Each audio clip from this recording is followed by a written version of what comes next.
de Genèse, c'est la création, n'est-ce pas? Dieu crée l'homme à son image et à sa ressemblance. À son image, ça veut dire que Dieu a fait des êtres semblables à lui, et le premier être a été appelé Adam. Adam, dans le premier chapitre, est esprit. Il est le résultat d'une création.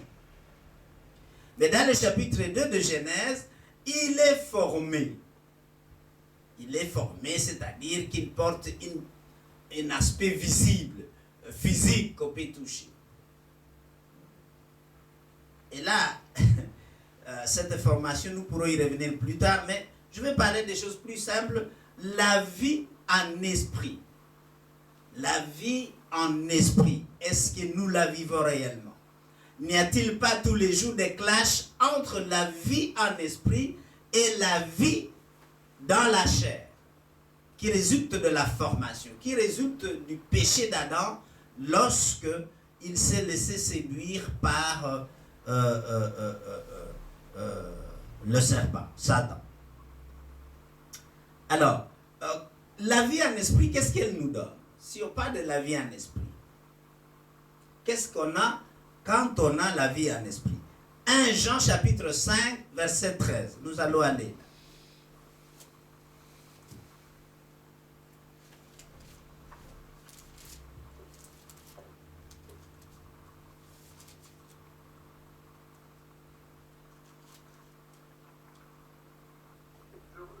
choses afin que vous sachiez que vous avez la vie éternelle. Croyez au nom du Fils de Dieu. Amen. Je vous ai écrit ces choses afin que vous sachiez que vous avez la vie éternelle. Vous qui croyez au nom du Fils de Dieu. En fait, quand vous croyez au nom du Fils de Dieu, nous avons dit que vous avez la nouvelle vie. Toute chose devient nouvelle. Toute chose devient nouvelle. Et donc, pourquoi est-ce que Jean est obligé d'écrire ces choses à nous demander, en nous disant, en fait que vous sachiez? Est-ce que les chrétiens savent qu'ils ont la vie éternelle? Attendez, ici quand vous regardez le verset, il est au présent, n'est-ce pas? La vie éternelle ne viendra pas quand nous serons au ciel. Non, non, non. Nous l'avons déjà aujourd'hui. Est-ce que chacun d'entre nous, ici à l'église, a pris conscience que nous avons la vie éternelle? Que nous ne mourrons pas? Nous sommes morts si nous sommes dans la chair, la vie que nous avons abandonnée, là on meurt. Mais ici, la parole nous dit, vous qui croyez, vous devez savoir que vous avez, au présent, nous avons la vie éternelle maintenant. Comme mon bishop a toujours enseigné, nous avons été créés des êtres éternels. Mais à cause du péché d'Adam, nous l'avons perdu. Mais en Jésus, nous l'avons récupéré. Et nous l'avons aujourd'hui. Est-ce que tu vis comme quelqu'un qui a la vie éternelle? Si tu as la vie éternelle, tu n'es pas supposé être malade.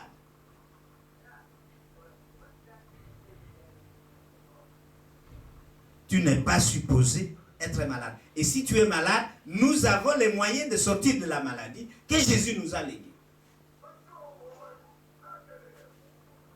La question c'est que si tu vis sans cette conscience que tu as la vie éternelle, alors tu vas vivre comme un homme ordinaire dans la rue. Or, nous ne faisons pas partie des humains dès le moment où nous vivons en esprit. Nous ne faisons pas partie des humains. Tu dois le savoir, sinon tu vas vivre comme un mortel. Et ça c'est très important. Est-ce que nous sommes conscients que nous avons la vie éternelle? Et si tu es mature un peu et que tu tombes malade, normalement, si tu es mature, si tu n'es pas supposé tomber malade. Et si tu tombes malade, tu sais comment utiliser les pouvoirs que Jésus nous a légués. Est-ce que nous utilisons ces pouvoirs? tu sais comment agir. Beaucoup de chrétiens n'ont pas la conscience qu'ils ont la vie éternelle. Et pour cela, ils vivent, ils souffrent et ils se plaignent comme les êtres qui n'ont pas l'esprit à nous. C'est l'esprit qui vient quand tu reçois Jésus. Le même esprit a ressuscité Jésus des morts. Combien plus il peut guérir toutes nos maladies, n'est-ce pas? Comment vivons-nous inconscients de toutes ces choses que Jésus a mis en nous? Que l'esprit dépose à nous. Même, il est le responsable des dons pour effectuer des miracles. Est-ce que nous utilisons les dons du Saint-Esprit pour nous guérir nous-mêmes? C'est pour ça que d'ailleurs Jésus dira, mais c'est guéris-toi toi-même. Parce qu'il savait que nous avons en notre disposition la puissance pour le faire. Mais ceci ne peut être opérationnel que si nous marchons dans la vie de l'esprit. Dans la vie de l'esprit. Si tu es mature et que tu vis vraiment dans la vie de l'esprit, tu ne tomberas pas malade. Quand je regarde l'exemple de Jésus, sur la terre, Jésus n'est jamais tombé malade. Quand tu regardes les Juifs depuis l'Égypte jusqu'à la frontière de Canaan, ils n'ont jamais été malades. Et là où il n'y avait pas à manger, ils avaient à manger. Sous la houlette. Là où il y avait la chaleur, ils avaient le nuage sur eux. Quand l'esprit est en quelqu'un, normalement, il ne tombe pas malade. Et même s'il tombe malade, il guérit. Vous allez me dire. Et donc, nous perdons une série de choses avec lesquelles nous pourrions vraiment vivre une vie sans souci. Sans souci. Alors, Éphésiens au chapitre 3, verset 20 dit ceci.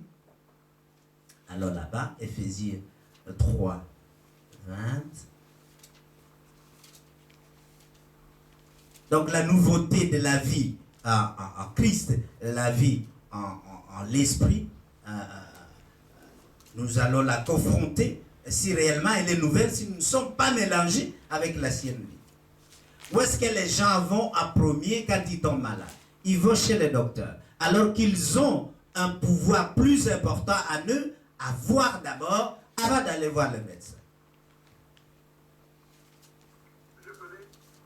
Oui, Éphésiens 3:20, merci. Or, à celui qui peut faire, par la puissance qui agit en nous, infiniment, au-delà de tout ce que nous demandons ou pensons. À celui qui peut faire, Par la puissance qui agit en nous, infiniment au-delà de tout ce que nous demandons ou pensons. Ah, nous clamons toujours que Dieu peut faire bien plus que ce que nous pensons imaginer, n'est-ce pas? Mais il ne peut le faire que si la puissance qui agit à toi est là. Nous oublions souvent cela. Dieu ne fait au-delà de ce que tu penses ou imagines que selon la puissance qui est en toi.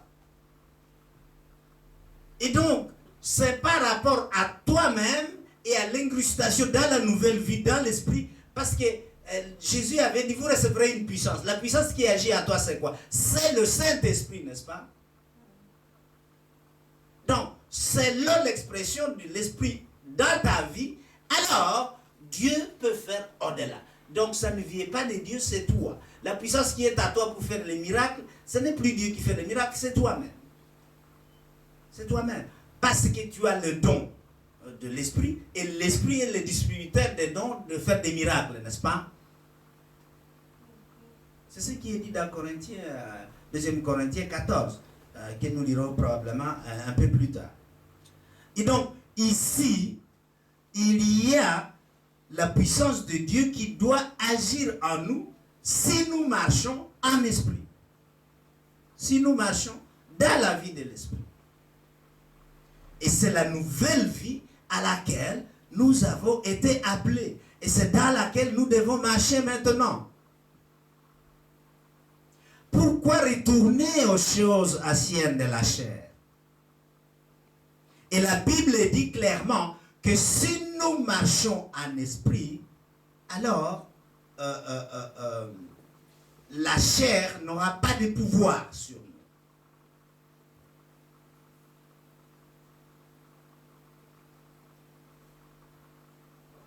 C'est pas le ciel qui fera en sorte que la puissance, non, c'est selon la puissance, le degré dont vous avez ingurgité la marche par l'esprit qui permet que Dieu agisse dans ta vie au-delà de ce que tu attends, au-delà de tes attentes.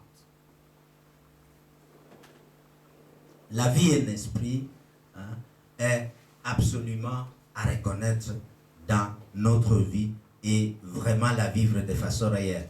1 Pierre chapitre 1. La vieille nature doit être abandonnée par les chrétiens. 1 Pierre chapitre 1. Je voudrais qu'on lise le verset 23.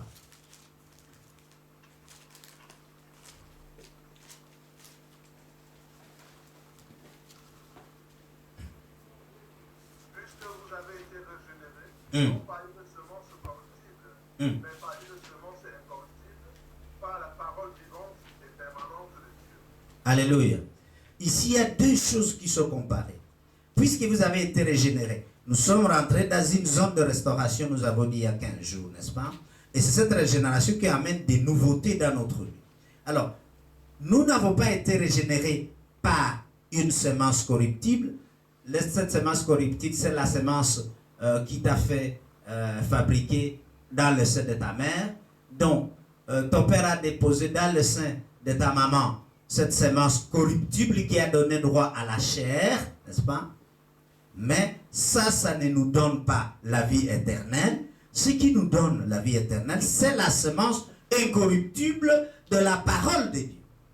Car la parole, tout passera, mais la parole ne passera jamais. Elle est incorruptible depuis le commencement. Et donc, si nous avons été régénérés par la semence incorruptible qui est la parole de Dieu, alors nous pourrons vivre la permanence en Dieu. La permanence en Dieu. C'est par cette semence spirituelle de la parole que nous sommes régénérés, que nous sommes revitalisés. L'homme ne vivra pas seulement de nourriture, mais de toute parole. C'est la parole qui nous régénère, c'est la parole qui nous purifie. C'est aussi la parole qui crée la nouvelle vie en nous. Par elle et animée par le Saint-Esprit qui nous conduit dans toute sa quintessence, dans toute la vérité, que nous pourrons grandir, que nous pourrons vraiment adopter cette nature nouvelle à laquelle Dieu nous appelle, qui s'appelle la nature divine.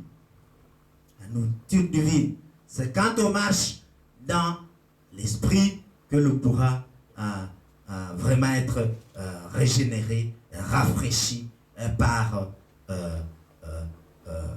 cette parole. Alors, continuons. À côté de ce livre de 1 Pierre, nous allons aller dans 1 Jean au chapitre 3. 1 Jean au chapitre 3, pour faire la différence entre l'humanité, les enfants de ce monde, ce qu'ils appellent les humains, et l'humanité. 1 Jean 3, nous lisons le verset 1 et 2. Voyez quel amour le Père nous a témoigné pour que nous soyons appelés enfants de Dieu. Et nous le sommes. Le monde ne nous connaît pas ce qu'il ne l'a pas connu. Bien-aimés, nous sommes maintenant enfants de Dieu et ce que nous serons n'a pas encore été manifesté.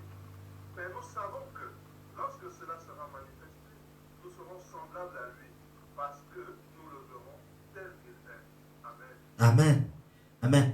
Mes chers amis, est-ce que les enfants de Dieu d'aujourd'hui, les chrétiens, ressemblent vraiment à Jésus-Christ? Le problème majeur que nous avons, c'est celui-là. Pourquoi est-ce que les chrétiens ne font pas la différence? Parce qu'ils ne sont pas des véritables enfants de Dieu. Ils ne vivent pas avec toute la conscience qu'ils sont enfants de Dieu. Nous devrions ressembler à Christ.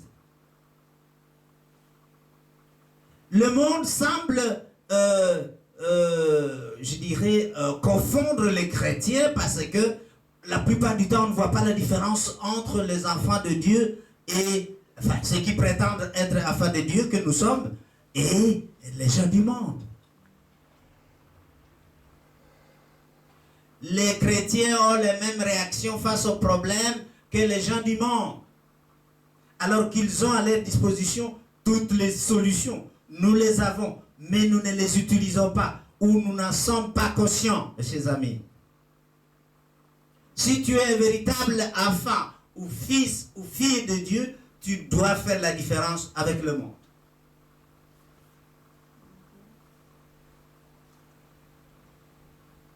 L'amour de Dieu a été témoigné à ce que nous sommes enfants de Dieu.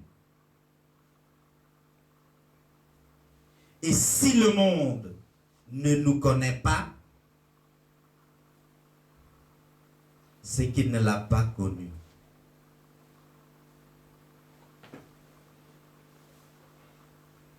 Le monde ne connaît pas le Fils de Dieu. Parce que nous n'avons pas l'apparence ni la vie des véritables fils de Dieu. Ça, c'est le problème. Parce que nous ne marchons pas en esprit, mes chers amis. Nous mélangeons l'ancien et le nouveau. Et quand nous nous comportons comme eux, par exemple face à la maladie, par exemple face aux échecs, par exemple face aux défis, eh bien, ils disent, de toute façon, ils sont comme nous.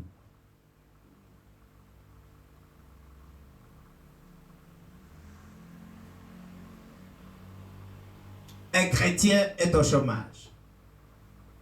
Il est au chômage et il va demander le travail chez un non-chrétien. Oui, ce n'est pas une mauvaise chose, mais quel est son comportement? Les jeunes d'aujourd'hui, à l'université, on ne leur apprend pas comment créer son propre travail. Les gens sont élevés que quand tu termines les études, tu dois trouver du travail.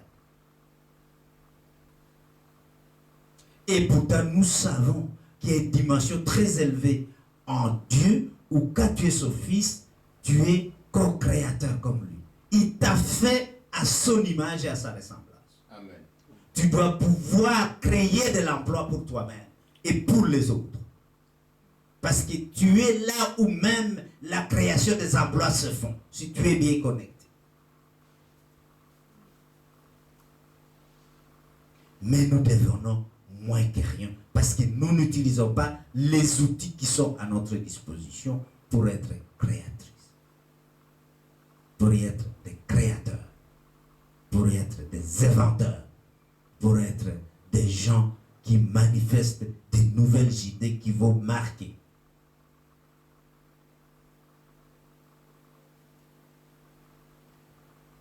Et donc, parce que nous ne lui ressemblons vraiment pas, nous ne sommes pas les véritables représentants des vrais fils de Dieu, parce que nous ne vivons pas un esprit qui nous conduit dans toutes ces vérités. Eh bien, le monde ne l'a pas connu à cause de notre mauvaise représentation. Et il le cite ici au verset 2. Bien-aimés, nous sommes maintenant enfants de Dieu. Oui. Ça, c'est sur le verbe. Mais est-ce que tu vis cela?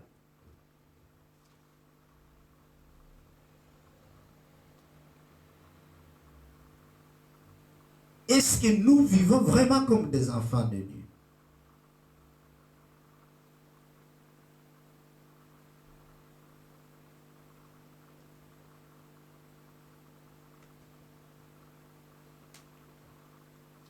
Un Jean, dans le même livre, alors au chapitre 5, et lisons le verset 11, 12 et 13. 1 Jean chapitre 5,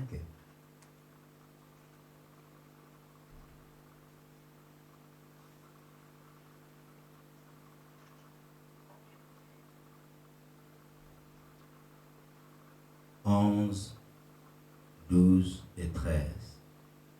Et voici ce témoignage. Hmm. C'est que Dieu nous a donné la vie éternelle. Ah, Et que cette vie est dans son Fils. ah, Celui qui a le Fils a la vie. ah, Celui qui n'a pas le Fils de Dieu n'a pas la vie. ah, ah. Vous écrivez ces choses afin que vous sachiez que vous avez la vie éternelle, vous qui croyez au nom du Fils de Dieu. Alléluia, alléluia. Voici ce témoignage. Quel est ton témoignage que tu es véritablement le fils, la fille du Dieu vivant?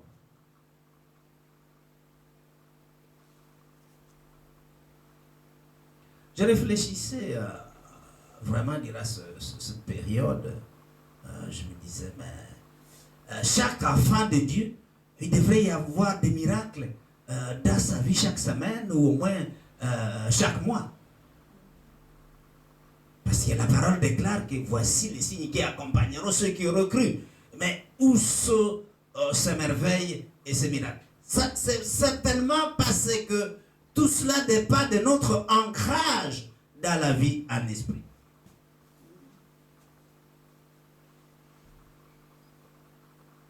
Notre ancrage est teinté de mélange, tantôt la chair, tantôt l'esprit. Si tu es en esprit, tu n'es pas un humain. Tu es fils ou fille de Dieu.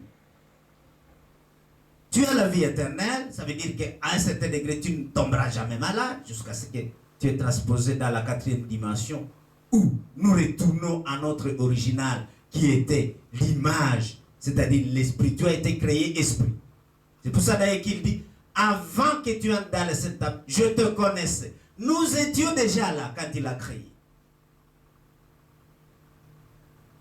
Mais comme avec la faute d'Adam et Ève, nous sommes descendus plus bas, dans la zone où nous sommes des êtres charnels, à laquelle nous faisons plus confiance qu'un esprit que nous avons abandonné, alors la démonstration des fils et des filles de Dieu ne peut pas se faire.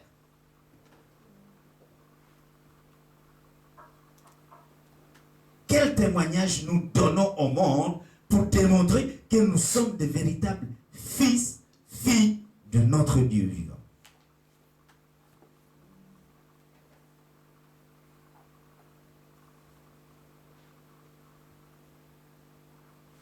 La vie que Dieu nous donne se trouve en son Fils. En son Fils. Si nous nous plantons à son Fils, si nous nous accrochons, nous nous ancrons à profondeur à son Fils, Jésus, alors c'est là l'expression de la vie spirituelle. C'est là l'expression de la vie en esprit. Et l'Esprit de Dieu qui est en nous prend de Jésus pour nous amener cette véritable vie.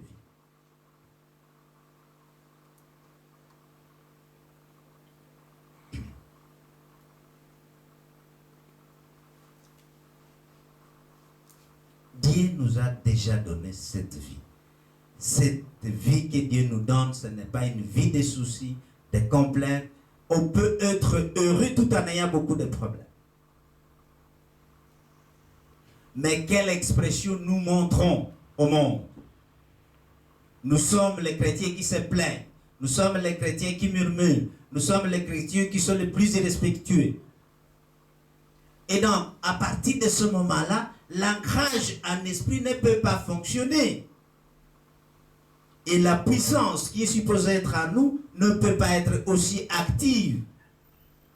Pour que nous faisions au-delà de ce que le monde pense, au-delà de ce que nous croyons pouvoir faire nous-mêmes, au-delà de nos capacités. Regardez, quand Dieu dit à Abraham, je te bénirai, mais il ajoute, et tu seras une bénédiction pour beaucoup d'autres. Les chrétiens viennent à l'église pour chercher des bénédictions, n'est-ce pas? Viennent chercher des solutions à leurs problèmes, n'est-ce pas? Mais combien se sont-ils tenus pour être une bénédiction pour leurs voisins, pour leurs congénères? C'est ça la vie que nous devons vivre pour que nous soyons un vrai témoignage par rapport aux autres. Dieu t'a déjà béni, dit l'Écriture. Mais beaucoup se plaignent comme s'ils n'avaient jamais été bénis. Quand tu te plains, ça veut dire que tu annules toutes les bénédictions que Dieu t'a déjà données au commencement. Alors, si Dieu t'a déjà béni, comme dit Éphésiens 1, ça veut dire qu'à partir de ce moment-là, toi, tu dois être une bénédiction pour les autres. Ça, c'est la vraie vie en esprit.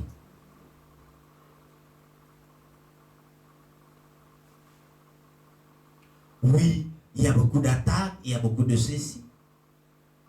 Oui, les attaques seront toujours là. Mais nous avons des clés pour annuler ces attaques.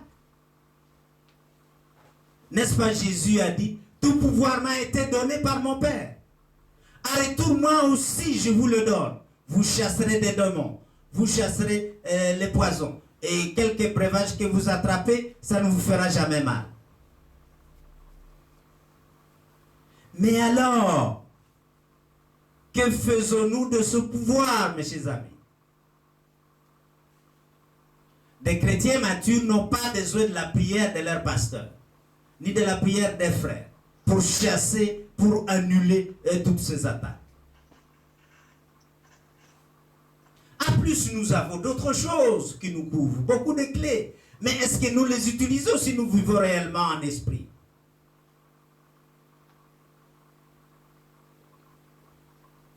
Tu peux dire coronavirus, sors, tu n'as pas de place ici. Tu peux le dire. Parce que la Bible nous apprend que tout a des oreilles. Et on le dit bien, les murs des oreilles. C'est vrai. Le prophète Élisée entendait ce qui se passait dans la chambre à coucher du roi ennemi. Et pourquoi pas toi et moi? Parle à ces microbes qui t'attaquent. Parle à ces douleurs. Au nom de Jésus. Mais que faisons-nous de tout cela? Couvre-toi du sang de Jésus qui purifie le corps. Que faisons-nous de tout cela?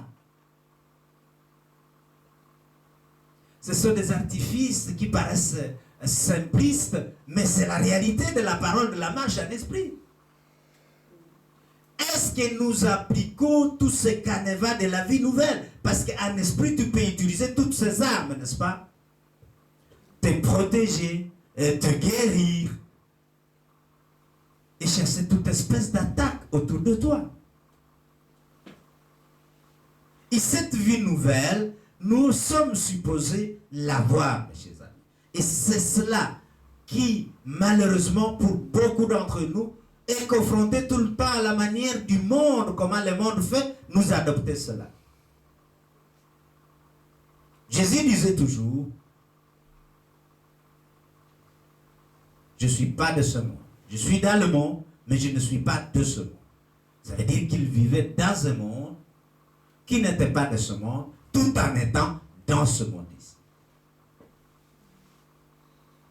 Que faisons-nous de tous ces pouvoirs que Jésus nous a légués pour régner et vivre en paix avec nous-mêmes, malgré toutes les circonstances qui peuvent arriver?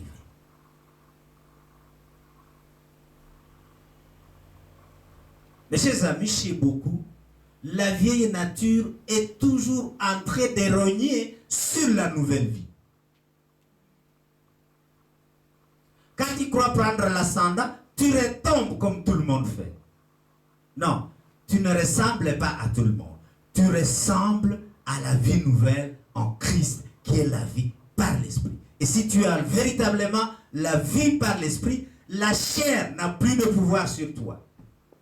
Et c'est ça le problème que nous avons tous. Quand est-ce que nous serons les véritables fils et filles de notre Père? Le monde attend de nous voir manifester ses fils et ses filles. Et c'est ça le défi du conflit entre l'ancienne et la nouvelle. Et c'est là que nous échouons. Parce que si vous placez l'ancienne vie sur la nouvelle vie, ça ne marche pas. Tu peux prier comme tu veux, tu peux chercher tout ce que... Ça ne marche pas, mes chers amis. Nous échouons la plupart du temps parce que nous ne suivons pas les règles de la vie en esprit.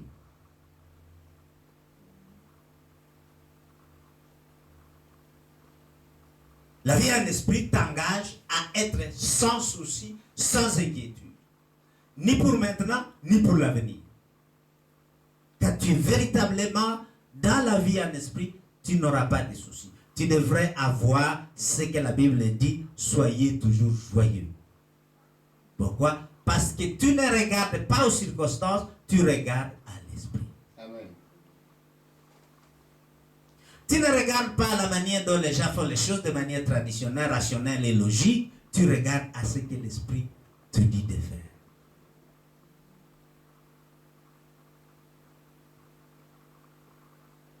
Le mois passé, j'avais reçu, non, il y a quelques jours, j'avais reçu une parole prophétique comme quoi il faut que j'initie des miracles dans ma vie personnelle.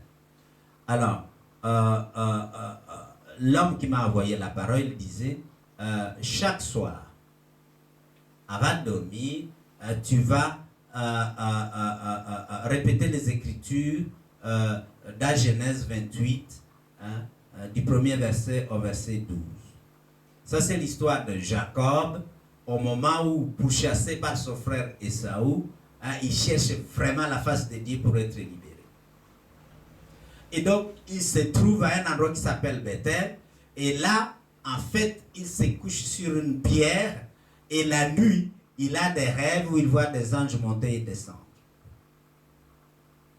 Et lorsqu'il s'aperçoit qu'en fait, il était en réalité dans la présence de Dieu, c'est là alors qu'il réalise que Dieu était avec lui. Et il prend un engagement avec Dieu. Alors, la prophétie disait, tu liras cette écriture et une autre écriture de délivrance qui était là, et tu vas oindre ton oreiller avec de l'huile d'onction et ton front avec de l'huile d'onction. J'ai fait ça machinalement jusque hier la nuit. Subitement, je dors avec en train d'écouter la parole de Dieu. Quand quelque chose m'a réveillé à 4h30 du matin pour...